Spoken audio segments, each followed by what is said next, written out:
السلام علیکم ورحمۃ اللہ وبرکاتہ نحمده ونصلی ونسلم علی رسولہ الکریم اما بعد۔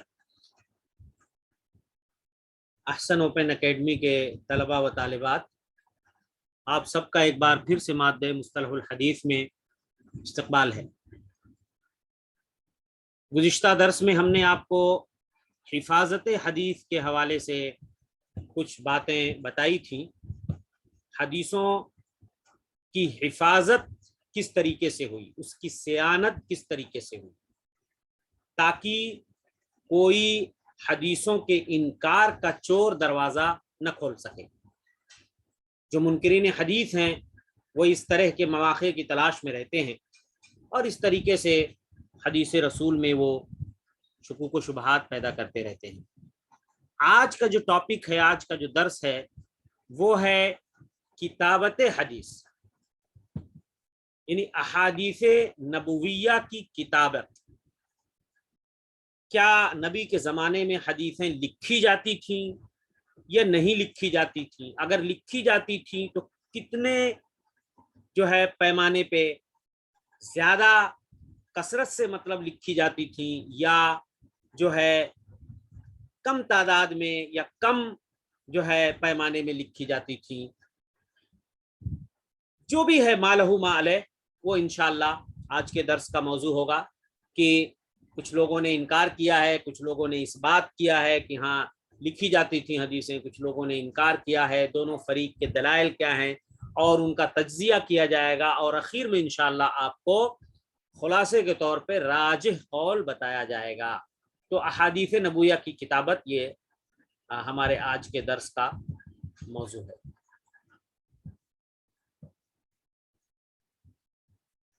دیکھیے، آثار قدیمہ کے ماہرین نے جدید علوم سے یہ بات ثابت کی ہے کہ اہل عرب بھی لکھنا پڑھنا جانتے تھے۔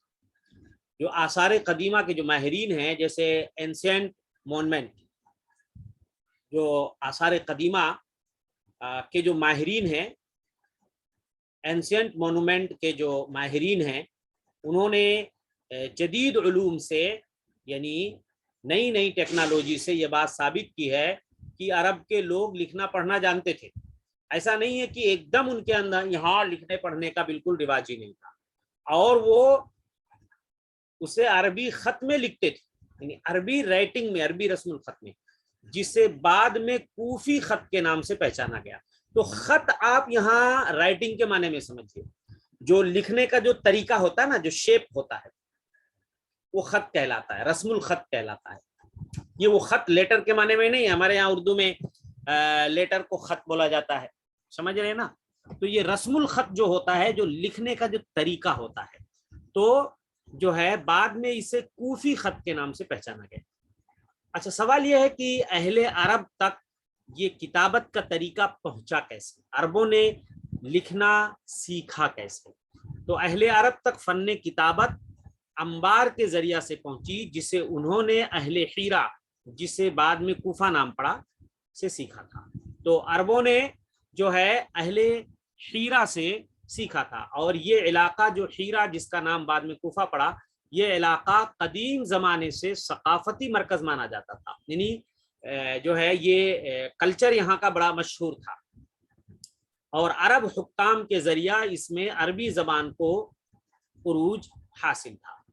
اہل حجاز میں، جو مکہ مدینہ کا جو علاقہ ہے، اس میں جو ہے حرب بن امیہ نامی شخص نے فن کتابت کو متعارف کروایا۔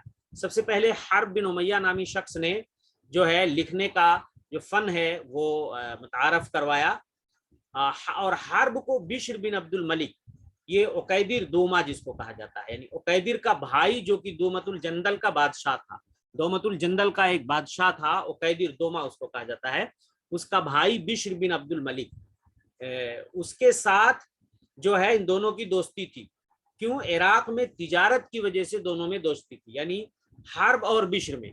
اس دوران حرب نے بشر سے کتابت سیکھی، پھر دونوں مکہ آئے، اور یہاں بشر نے ابو سفیان کی بہن صحبہ سے شادی کر لی، اور اس وجہ سے بہت سے اہل مکہ نے اس سے لکھنا سیکھا۔ تو یہ اس کی مختصر تاریخ ہے۔ اہل حجاز میں حرب نامی شخص نے سب سے پہلے سیکھا اور اس نے بشر سے سیکھا۔ کہا جاتا ہے کہ اس زمانے میں پیغمبر کریم صلی اللہ علیہ وسلم کے دادا عبد المطلب اور ان کے بڑے بھائی بڑے دادا قصی بھی لکھنا جانتے تھے۔ یعنی یہ ایک قول ہے کہ عبد المطلب اور ان کے بڑے بھائی، ان کے بڑے دادا قصی بھی لکھنا جانتے تھے۔ مکہ معظمہ چونکہ دینی اور تجارتی مرکز تھا، اس لیے وہاں سے فن کتابت فوراً عام ہو گئی۔ یہ کتابت کا جو فن ہے یہ عام ہو گیا، چونکہ یہ دینی اور تجارتی مرکز تھا۔ یہاں پہ جو ہے بہت سارے لوگ تجارت کے لیے آتے تھے اور دین کے لیے بھی، عبادت کے لیے، جس کے نتیجے میں مکہ، مدینہ اور دومت الجندل میں پڑھائی لکھائی کے چند مراکز بھی قائم ہوئے۔ اس کے بعد دیکھیے، اہل مکہ چونکہ مجموعی طور پر ناخواندہ اور جاہل تھے، یعنی مجموعی طور پر اگر دیکھا جائے، ایک دم کلیتاً نہیں کہہ سکتے 100%، اسی لیے قرآن و حدیث میں انہیں امت امیہ کے نام سے موسوم کیا گیا ہے۔ نحن امت امیہ، یعنی ہم وہ امت ہیں جو لکھنا پڑھنا نہیں جانتے۔ لیکن یہ اغلبیت کے اعتبار سے، اکثر لوگ نہیں، لیکن اس کا یہ مطلب نہیں ہے کہ وہ بالکل لکھنا پڑھنا جانتے ہی نہیں تھے، ایسا نہیں ہے۔ حالانکہ پڑھائی لکھائی کا دستور اور اس کی مہارت ان میں روز بروز بڑھنے لگی تھی، یعنی دن بدن ان کے اندر رجحان بڑھ رہا تھا پڑھنے لکھنے کا، اور وہ لوگ پڑھے لکھے آدمی کی اتنی عزت کرتے تھے کہ ہر اس شخص کو جو کچھ لکھ سکتا ہو عالم کہتے تھے۔ یعنی اگر کوئی شخص لکھنا پڑھنا جانتا تھا تو وہ ان کے وہاں عالم کہلاتا تھا، یعنی اس کی عزت کرتے تھے۔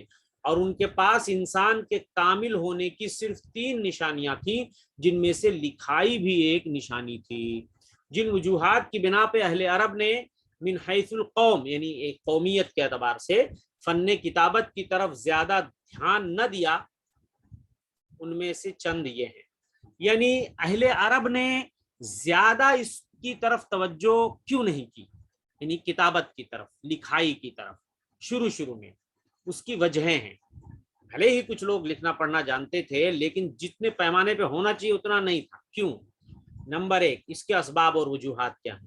وہ خانہ بدوش بدوی تھے، یعنی دیہاتی تھے، وہ ان کا کوئی مستقل گھر نہیں، اس کو خانہ بدوش کہتے ہیں نا، جو آج یہاں ہے، کل وہاں ہے، پرسوں وہاں ہے، اور اکثر اوقات آنے جانے میں ہی صرف کرتے تھے، تو ہمیشہ سفر میں ہی رہتے تھے۔ نمبر 2، وہ بات کو حفظ کرنے کے عادی ہو چکے تھے، یعنی یہ لوگ جو ہے نا کسی بھی چیز کو سن کے اس کو دماغ میں رکھنے کے لیے کے عادی ہو چکے تھے، انہیں کبھی لکھنے کی ضرورت ہی محسوس نہیں ہوتی تھی، یعنی کہ وہ ان کا حافظہ بھی بہت قوی تھا اور ان کو بچپن سے اس کی عادت بھی ہوتی تھی۔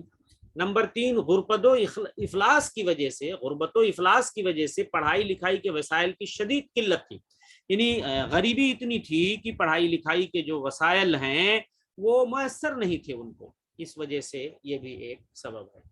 اس کے باوجود بھی اہل عرب نے تقریباً زندگی کے تمام شعبوں کے متعلق کچھ نہ کچھ لکھا ہے۔ ایسا نہیں ہے کہ مکمل سناٹا ہے اور خاموشی ہے، کچھ کہیں کسی نے لکھا ہی نہیں ہے۔ اہل عرب نے زندگی کے تمام گوشوں کے متعلق کچھ نہ کچھ لکھا ہے۔ وہ اپنی انصاب، اپنے اشعار، آثار، حکمت کی باتیں سب لکھتے تھے، یعنی انصاب جو ان کا نسب، اور نسب کے بڑے ماہر ہوتے تھے، نساب ہوتے تھے، یعنی وہ اپنا قبیلہ، باپ دادا، ان کا شجرہ پورا یاد رکھتے تھے، ہاں، اور اس کے بارے میں انہوں نے لکھا بھی ہے۔ اور ان کے جو اشعار خاص طور سے، اور آثار جو ان کے حکمت کی باتیں، جنگ کے واقعات، جنگ کے اشعار، عہد و پیمان جو ایگریمنٹ کرتے تھے، ذاتی خطوط، قرض وغیرہ کا جو معاملہ بھی لکھا جاتا تھا، غلاموں کی آزادی کے دستاویز، ایگریمنٹ اور دینی کتابیں لکھا کرتے تھے۔ تو لکھنے کا رواج تھا کہیں نہ کہیں، لیکن بہت بڑے پیمانے پر نہیں تھا۔ یہ اہل عرب کی قبل از اسلام حالت تھی، یہ تو زمانے جاہلیت میں یہ بات اب ثابت ہو چکی کہ کچھ نہ کچھ وہ لکھتے تھے۔ پھر جب اللہ تعالیٰ نے ان میں اپنے آخری رسول کو مبعوث فرمایا تو آپ صلی اللہ علیہ وسلم نے ناخواندگی کو مٹانے کی ہر ممکن کوشش کی، یعنی جو ناخواندگی کو مٹانے کی ہر ممکن کوشش کی کہ لوگ لکھنا پڑھنا جان جائیں اور وہ ماہر ہو جائیں اس سلسلے میں۔ اور اسی لیے آپ نے فرمایا مجھے استاذ اور معلم بنا کے بھیجا گیا ہے، انما بعثت معلما، یعنی معلم بنا کر کے مجھے بھیجا گیا ہے، سکھانے والا، استاد۔ بعض مورخین نے ذکر کیا ہے کہ عہد نبوی کے ابتدائی دور میں مکہ مکرمہ میں اور مدینہ طیبہ میں 11 اشخاص لکھنا جانتے تھے. یعنی عہد نبوی کے جو شروع کا زمانہ ہے، مکہ میں 17 اور مدینہ میں 11 لوگ لکھنا جانتے تھے، مگر تحقیق کے بعد یہ تعداد کم ثابت ہوتی ہے. یعنی اتنی قلیل تعداد نہیں ہو سکتی، اور بھی تعداد تھی. جبکہ بعض معاصرین نے ثابت کرنے کی کوشش کی کہ ظہور اسلام کے وقت مکہ شریف میں کم از کم 70 افراد لکھنا پڑھنا جانتے تھے، اور جوں جوں وقت آگے بڑھتا گیا اس تعداد میں بھی اضافہ ہوتا رہا. پیغمبر کریم صلی اللہ علیہ وسلم نے بھی لکھنے پڑھنے کی مختلف طریقوں سے ترغیب دی. مثلا آپ دیکھیے، مرد و زن کو لکھنے پڑھنے کا آپ نے حکم دیا، یعنی مردوں عورتوں دونوں کو لکھنے پڑھنے کا حکم دیا. بدر کے قیدیوں سے مسلمانوں کو تعلیم دینا بطور فدیہ قبول فرمایا کہ بھائی ایک ایک قیدی جو ہے وہ مسلمانوں کو اتنا اتنا تعلیم دے دے تو اس کو جو ہے آزاد کر دیا جائے گا، چھوڑ دیا جائے گا. شفا بنت عبداللہ القرشیہ تھیں، ایک ان کو حکم دیا کہ وہ حفصہ کو لکھنا سکھائے. بعض صحابہ کو غیر عربی سیکھنے کا بھی حکم دیا، یعنی عربی کے علاوہ دوسری زبان بھی آپ نے سیکھنے کا حکم دیا تھا. جیسے زید بن ثابت کو عبرانی اور سریانی سیکھنے کا حکم دیا، عبرانی اور سریانی زبانیں سیکھنے کا حکم دیا. تو انہوں نے صرف 15 دنوں کے اندر یہ زبانیں سیکھی. اللہ اکبر، غضب کا حافظہ تھا. یہ 15 دنوں کے اندر انہوں نے یہ زبانیں سیکھ لی، اور اس کے بعد وہ عبرانیوں کی طرف رسول اللہ کا خط انہی کی زبان میں لکھا کرتے تھے. یعنی وہ عبرانیوں کی طرف رسول اللہ کا خط انہی کی زبان میں لکھا کرتے تھے، اور جب ان کا خط آتا تو اسے پیغمبر کریم صلی اللہ علیہ وسلم کے سامنے پڑھ کر سناتے. پیغمبر صلی اللہ علیہ وسلم کی اس محنت کا فائدہ بہت جلد نمودار ہوا، اور وہ دن ہی دن میں آپ کے سامنے لکھنے والوں کی تعداد 50 تک پہنچ گئی. یعنی یہ جو آپ نے ترغیب دلائی لکھنے پڑھنے کے لیے، تو لکھنے پڑھنے والوں کی تعداد الحمدللہ اچھی خاصی ہو گئی. پھر کتابت اتنی عام ہوئی کہ حضرت عمر نے حکم دیا کہ مصاحف کو لکھنے کے لیے قریش اور ثقیف کے کاتبوں کو چن چن کر لاؤ. حضرت عمر نے اپنے زمانے میں مصحف کو، یہ قرآن مجید کے نسخے کو تیار کرانے کے لیے قریش اور ثقیف کے جو ہے کاتبوں کو، جو رائٹرز تھے ان کے اچھے ان کو کہا کہ چن کر لاؤ. اور حضرت عثمان نے حکم دیا کہ املا کرنے والا حذیل سے اور لکھنے والا ثقیف سے اختیار کرو. یعنی کہ املا جو بولا جاتا ہے، جو بولتا ہے نا وہ املا کراتا، اور جو لکھتا ہے وہ لکھنے والا ہو گیا. اس سے پتہ چلتا ہے کہ عہد صحابہ میں کتابت عروج پر تھی، یعنی کہ اچھا رواج تھا اس کا. اور بعض قبائل مثلا قریش، ثقیف وغیرہ کو اس میں کمال حاصل تھا. اس تاریخی پس منظر کے بعد سوال یہ پیدا ہوتا ہے کہ جس طرح صحابہ کرام نے قرآن مجید کو تحریر کیا ہے، کیا تو یہ تو پتہ چل گیا کہ صحابہ نے اپنے ہاتھوں سے قرآن مجید کے نسخے تیار کیے، تو کیا اسی اہتمام سے انہوں نے احادیث رسول کو بھی تحریر کیا ہے یا نہیں؟ اور یہی ہمارا ٹاپک اور موضوع ہے. قرآن کا لکھنا یہ ٹاپک نہیں ہے، حدیثوں کو لکھنا، کہ حدیثوں کو جو ہے وہ کیا صحابہ لکھتے تھے یا نہیں لکھتے تھے، اور کیا یہ تصور کی احادیث کو عہد صحابہ میں نہ لکھا گیا. یعنی جو لوگ کہتے ہیں کہ صحابہ کے زمانے میں حدیثیں نہیں لکھی گئی تھیں، بہت بعد کے زمانے میں، اس لیے کیسے ہم حدیثوں پہ بھروسہ کر لیں. یہ اصل مسئلہ ہے. جو لوگ چور دروازہ کھولنا چاہتے ہیں، جو لوگ شکوک و شبہات پیدا کرنا چاہتے ہیں، وہ ایسی لوگوں کو ورگلاتے ہیں. اسی لیے یہ تمہید باندھی گئی ہے لمبی، کہ تاکہ شبہات دور ہو جائیں. بلکہ انہیں نبی کریم صلی اللہ علیہ وسلم کی وفات کے بعد ایک لمبی مدت کے بعد لکھا گیا. یہ جو لوگ دعویٰ کرتے ہیں کہ حدیثوں کو نبی کی وفات کی ایک لمبی مدت کے بعد، لمبے ٹائم کے بعد لکھا گیا، صحیح ہے یا غلط؟ آنے والے سطور میں انہی چند سوالوں کا جواب دے کر دلائل کی روشنی میں غلط فہمی کا ازالہ کیا جائے گا انشاءاللہ. یہی ٹاپک ہے اور اسی کا ازالہ کیا جائے گا. احادیث نبویہ کا گہرائی سے مطالعہ کرنے والے شخص کو یہ معلوم ہوگا کہ احادیث نبویہ کو تحریر کرنے کے بارے میں پیغمبر کریم صلی اللہ علیہ وسلم سے 2 طرح کی مرویات موجود ہیں. یعنی احادیث نبویہ کو تحریر کرنے یا نہ کرنے کے سلسلے میں جو ہے 2 طرح کی حدیثیں پائی جاتی ہیں. یعنی حدیثوں کو لکھا جائے یا نہ لکھا جائے، اللہ کے رسول صلی اللہ علیہ وسلم کے فرمودات کیا ہیں، آپ کا حکم. 2 طرح کی حدیثیں ملتی ہیں. کچھ روایات ایسی ہیں جن میں احادیث کو لکھنے سے منع کیا گیا ہے، ایسی بھی حدیثیں ہیں. اور کچھ روایات ایسی ہیں جن میں حدیث کو لکھنے کی اجازت دی گئی ہے. تو اب تو گاڑی پھنس گئی, حدیثیں ٹکرا گئیں. جب ٹکرا گئی تو کمپرومائز کیسے کریں گے آپ, اس ٹکراؤ کو دور کیسے کریں گے, وہی انشاءاللہ اس میں بتایا گیا ہے. اور وہ اجازت کبھی, یعنی جو اجازت آپ نے دی, اگر مان لیجیے جن حدیثوں میں اجازت کی بات ہے تو وہ کبھی ایک شخص کے لیے خاص ہے, کبھی تمام مسلمانوں کے لیے عام ہے, اور کبھی مخصوص احادیث کو لکھنے کی اجازت دی گئی ہے, کچھ مخصوص چیزوں کو. اور نمبر 4, پیغمبر صلی اللہ علیہ وسلم سے صادر شدہ ہر حدیث کو لکھنے کی اجازت دی گئی ہے. یہ 4 طرح کی باتیں ہمیں ملتی ہیں. اب انہی دونوں قسم کی حدیثوں کا انشاءاللہ جائزہ لیا جائے گا ذیل میں. اب سب سے پہلا قول جو ہے, جو لوگ کہتے ہیں کہ حدیثوں کو لکھنے سے اللہ کے رسول نے منع کیا تھا, تو سب سے پہلے کتابت, یہ دیکھیے, اولاً کتابت حدیث کی ممانعت پر دلائل اور ان کا تجزیہ. یعنی جو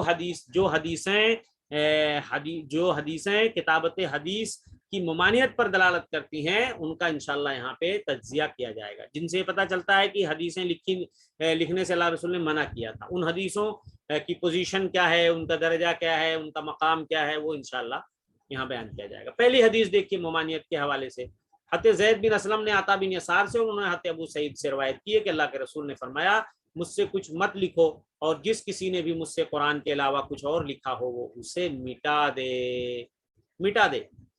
تو یہ روایت ابو سعید خدری سے ہے کہ اللہ کے رسول نے کہا مجھ سے کچھ مت لکھو, اور جس کسی نے بھی مجھ سے قرآن کے علاوہ کچھ اور لکھا ہے وہ اسے مٹا دے.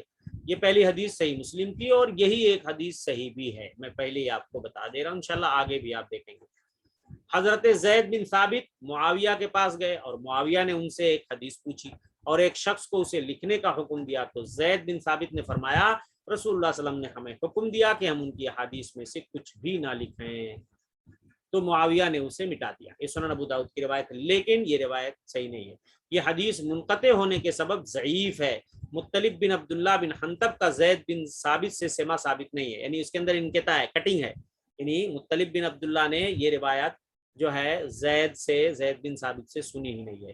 اس حدیث کو علائی نے, یعنی علامہ علائی نے جامع التحصیل میں, اور شیخ البانی نے بھی اس کو ضعیف کہا ہے. تیسری حدیث دیکھیے, عطا بن مسلم الحلبی نے عمر بن قیس الملائی سے, انہوں نے ابراہیم نخعی سے, اور انہوں نے حضرت معاذ بن جبل سے روایت کی کہ اللہ کے رسول صلی اللہ علیہ وسلم ہمارے پاس آئے اور ہم کچھ لکھ رہے تھے, تو آپ نے پوچھا کہ اے معاذ, یہ تم کیا کر رہے ہو؟ معاذ بن جبل سے روایت ہے کہ اللہ کے رسول ہمارے پاس آئے, ہم کچھ لکھ رہے تھے, تو پوچھا معاذ کیا کر رہے ہو؟ تو ہم نے کہا آپ کی چند احادیث آپ سے سنی تو انہیں کو لکھنے بیٹھے ہیں. تو آپ نے فرمایا یہ قرآن تمہارے لیے اس کے سوا باقی تمام چیزوں کے بدلے کافی ہے, یعنی قرآن تمہارے لیے کافی ہے, اس کے علاوہ اور کچھ لکھنے کی ضرورت نہیں ہے. تو اس کے بعد ہم نے کچھ بھی نہ لکھا. لیکن اس روایت کی پوزیشن اگر آپ دیکھنے جائیں گے تو اس روایت کو اسحاق نے المطالب العالیہ میں ذکر کیا ہے, اور حافظ ابن حجر کہتے ہیں اس کی سند میں ابراہیم نخعی اور معاذ بن جبل کے درمیان انقطاع ہے. یعنی ابراہیم نخعی اور معاذ بن جبل کے درمیان سند کٹی ہوئی ہے. اور انقطاع کے علاوہ اس کی دوسری خرابی یہ ہے, آفت یعنی خرابی یہ ہے کہ عطا بن مسلم حفظ میں کمزور ہے.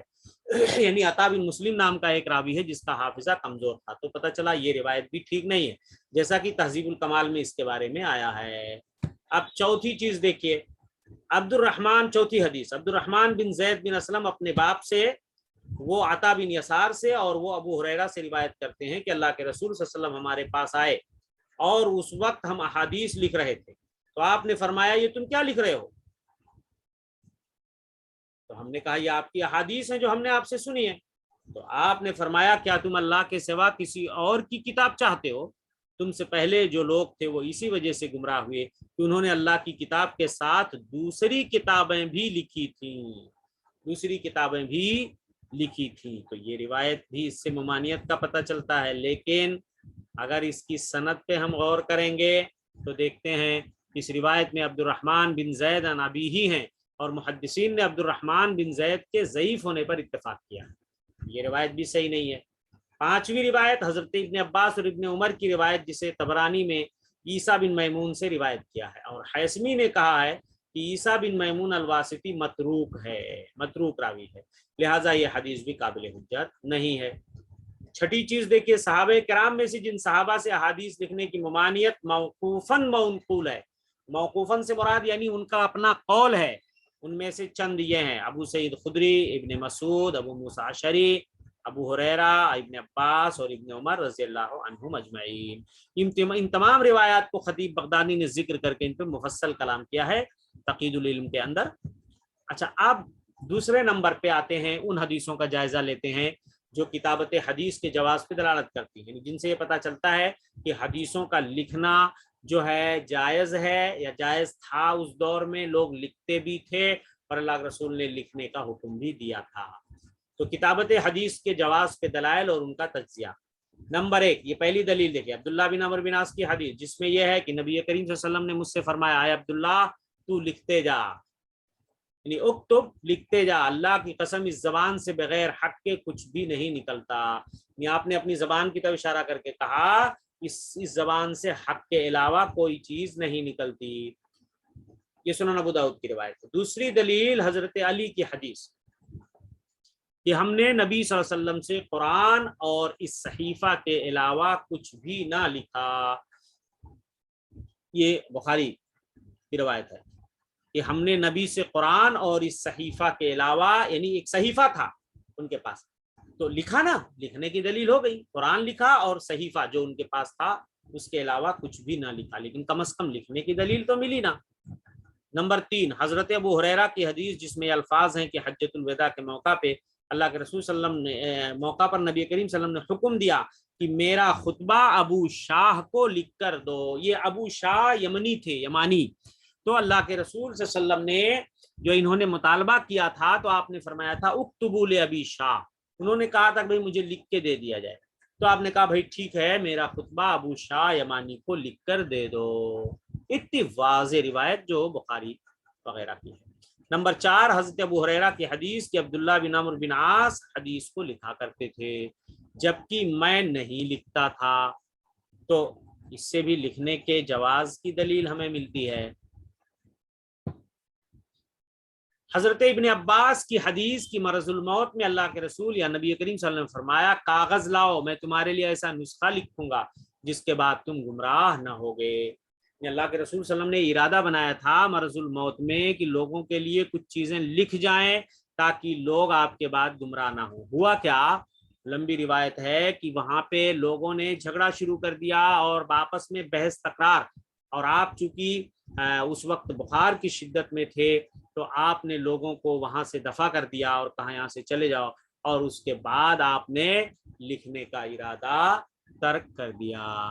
تو کم از کم آپ نے ارادہ تو فرمایا تھا۔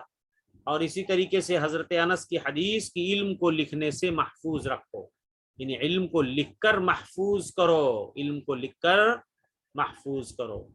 اور حضرت ابو سعید خدری کی حدیث کہ ہم رسول اللہ سے قرآن اور تشہد کے علاوہ کچھ بھی نہیں لکھتے تھے، تو یہاں بھی کم از کم قرآن کے علاوہ کچھ چیزیں لکھنے کا ہمیں ثبوت مل رہا ہے۔ جہاں جہاں بھی لکھنے کا ثبوت جس بھی پیمانے، جس بھی مقدار میں، کم یا زیادہ، تو وہی دلیلیں یہاں پہ لائی جا رہی ہیں، جس سے، اور جو لکھنے کی دلیلیں آپ دیکھ رہے ہیں ایک سے بڑھ کے ایک دلیلیں ہیں اور پرفیکٹ اور صحیح دلیلیں ہیں۔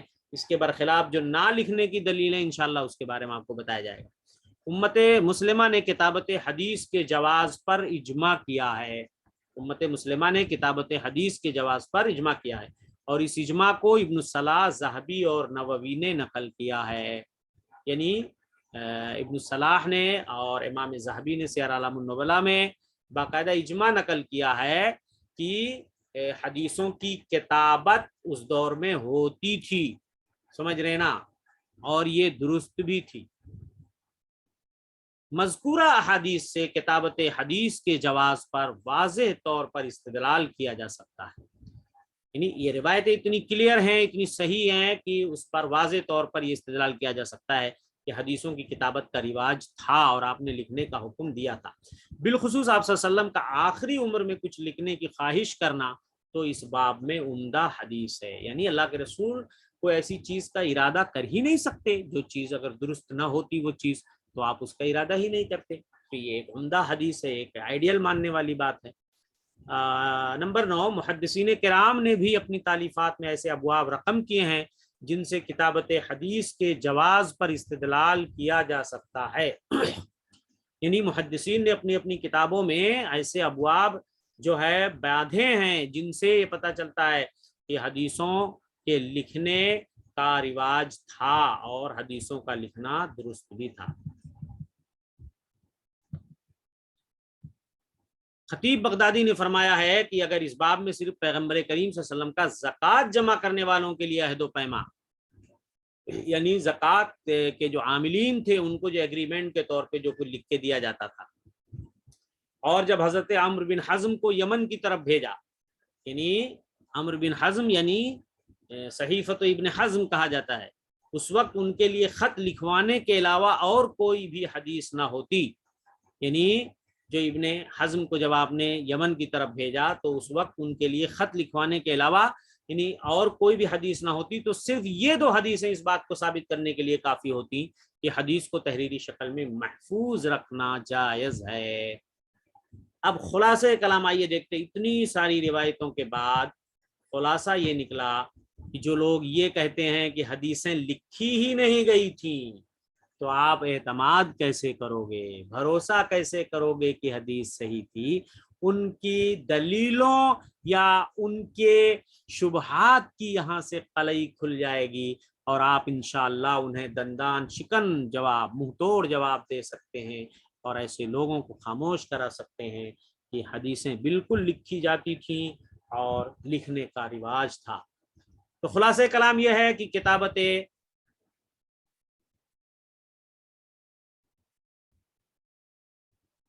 خلاصہ کلام یہ نکلا کہ جو ہے کتابت حدیث کی ممانعت جو ہے وہ یہاں پہ دیکھیے، کتابت حدیث کی ممانعت اور اجازت پر دلالت کرنے والی احادیث کا بغور مطالعہ کرنے سے واضح ہوتا ہے کہ ممانعت پر دلالت کرنے والی احادیث میں سے حضرت ابو سعید کی حدیث جسے امام مسلم نے اپنی صحیح میں نقل کیا ہے، اس کے علاوہ کوئی اور بھی مرفوع یا موقوف روایت ثابت نہیں ہے۔ ابھی میں نے آپ کو پہلے ہی اشارتاً بتا دیا تھا کہ جو ہے حضرت ابو سعید خدری کے علاوہ کوئی جو حدیث ہے اس میں اس کے علاوہ کوئی اور حدیث جو ہے وہ صحیح ثابت نہیں ہے۔ بقیہ روایات کی اسناد میں یہاں سے دیکھیے، یا تو عیسیٰ بن میمون متروک ہیں یا عبد الرحمن بن زید بن اسلم جس کے ضعیف ہونے پر علماء حدیث نے اتفاق کیا ہے۔ بقیہ روایتیں تقریباً ساری ضعیف ہیں، وہی ایک روایت صحیح ہے۔ تو اب اس صحیح روایت کا جواب علماء نے کیا دیا ہے وہ آئیے دیکھتے ہیں۔ رہی بات صحیح مسلم کی حدیث کی، تو اس پر علماء 2 طرح کا تبصرہ کرتے ہیں۔ اس پر علماء کیا کرتے ہیں؟ 2 طرح کا۔ بھئی دیکھیں کیا خلاصہ نکلا، لکھنے کی حدیثیں تقریباً سب صحیح ہیں الحمدللہ، نہ لکھنے والی جو روایتیں ہیں اکثر اس میں ضعیف ہیں سب، ایک روایت صحیح مسلم کی وہ صحیح ہے جس میں لکھنے سے منع کیا گیا ہے۔ تو اس کا جواب علماء نے کیا دیا ہے؟ تو بعض علماء نے اس کے مرفوع ہونے کی نفی کی ہے، یعنی بعض علماء نے یہ کہا ہے کہ مرفوعاً ثابت نہیں ہے اللہ کے رسول سے، اور کہا ہے کہ محفوظ یہ ہے کہ یہ حدیث ابو سعید پر موقوفاً صحیح ہے، یعنی یہ ابو سعید خدری کا قول ہے اور اس کا مرفوع ہونا صحیح نہیں ہے۔ یہ قول امام بخاری اور ابو داؤد سے منقول ہے۔ اچھا، بعض علماء نے امام مسلم کے اسے مرفوعاً روایت کرنے پر ہی اطمینان کا اظہار کر کے دونوں قسموں کی احادیث کو صحیح قرار دے کر ان کے درمیان مطابقت پیدا کرنے کی کوشش کی ہے۔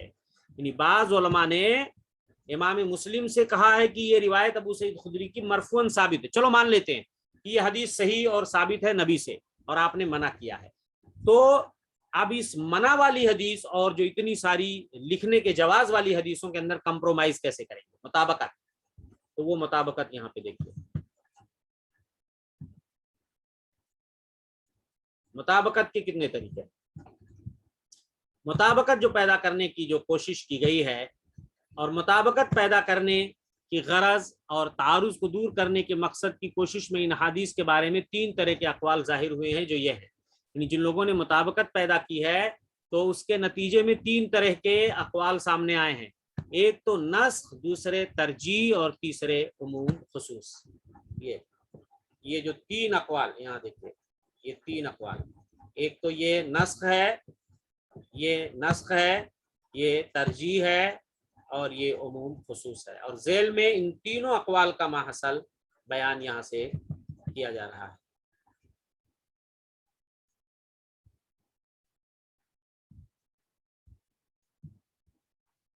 نسخ کا پہلے آپ مطلب سمجھیے، نسخ سمجھتے بھئی ایک حکم پہلے کا ہے، پھر دوسرا حکم آ جاتا ہے جو پہلے حکم کو کاٹ دیتا ہے، پہلے حکم کو ختم کر دیتا ہے، تو وہ کہتے ہیں پہلا حکم منسوخ ہو گیا، دوسرا حکم ناسخ ہے۔ تو ایک حکم دوسرے حکم کو نسخ کر دیتا ہے۔ نسخ کا مطلب ہوتا ہے آپ یعنی نیگیٹر یعنی یا ایبروگیٹ کرنا، جس کو انگلش میں ایبروگیٹ سمجھ رہے نا، یا نیگیٹر وہ ناسخ ہوتا ہے۔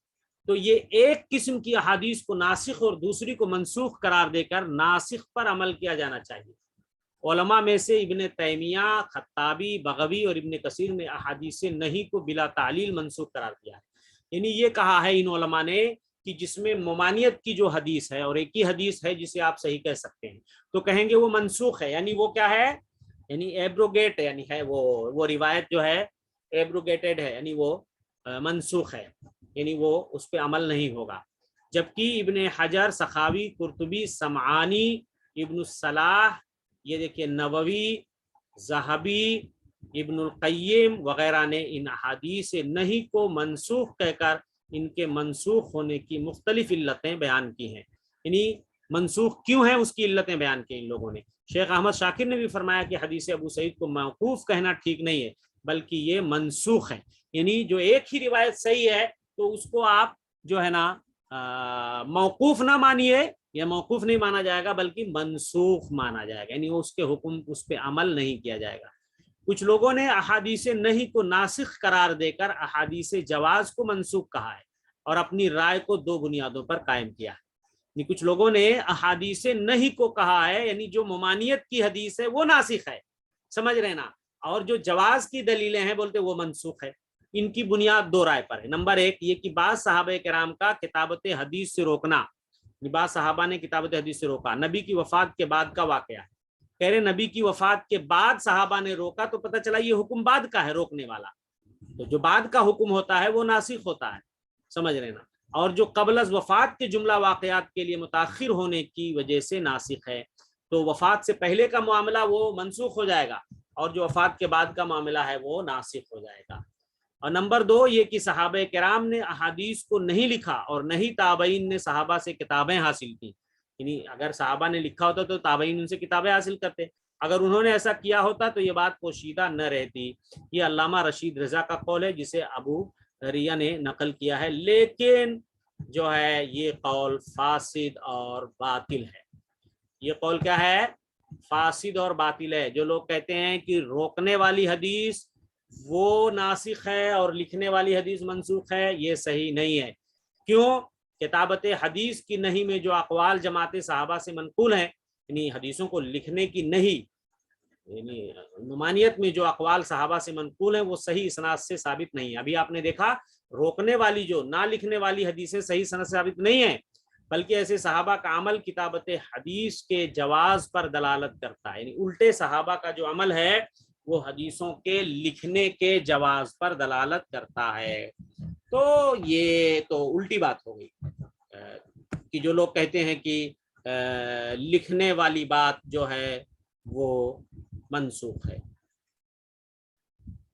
اگر ان اقوال کو صحیح بھی تسلیم کیا جائے، نمبر دو دیکھیے، اگر ان اقوال کو صحیح بھی تسلیم کیا جائے تو اس کی علت پیغمبر کا نہیں بلکہ کچھ اور امور ہیں جن کا ذکر عموم و خصوص میں انشاءاللہ آئے گا۔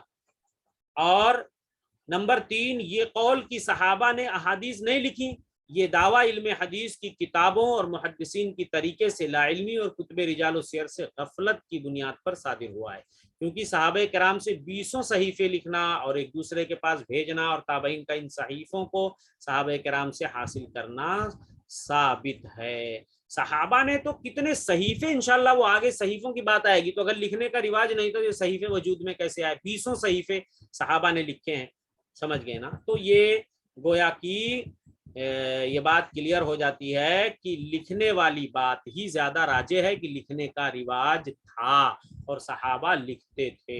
اب یہ ترجیح دیکھ کر کے ہم اپنی بات ختم کریں گے.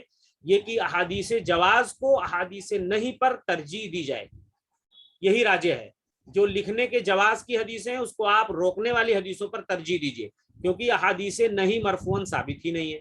روکنے والی حدیثیں ماں سوائے حدیث ابو سعید کے، سوائے ابو سعید خدری کی روایت کے، جسے امام مسلم نے اپنی کتاب صحیح مسلم میں جگہ دی ہے، اور وہ بھی امام بخاری اور ابو داؤد کے بقول راوی حمام نے غلطی سے مرفوعاً روایت کی ہے.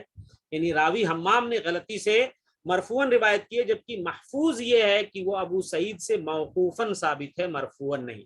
یعنی گویا کی ایک ہی روایت صحیح ہے، وہ بھی اس میں اختلاف ہے کہ وہ مرفوعاً نہیں ہے بلکہ موقوفاً ہے، یعنی ان کا قول ہے، نبی کا قول نہیں ہے. لہذا احادیث جواز پر زیادہ قوی اور کثرت اسناد سے مروی ہونے کی وجہ سے راجح ہے. لہذا احادیث جواز، یہ دیکھیں جو جواز کی حدیثیں ہیں، جو جواز کی حدیثیں ہیں، یعنی جواز کہتے ہیں جائز ہونے کی حدیثیں، وہ زیادہ ہیں تعداد میں، قوی بھی ہیں، مضبوط بھی ہیں.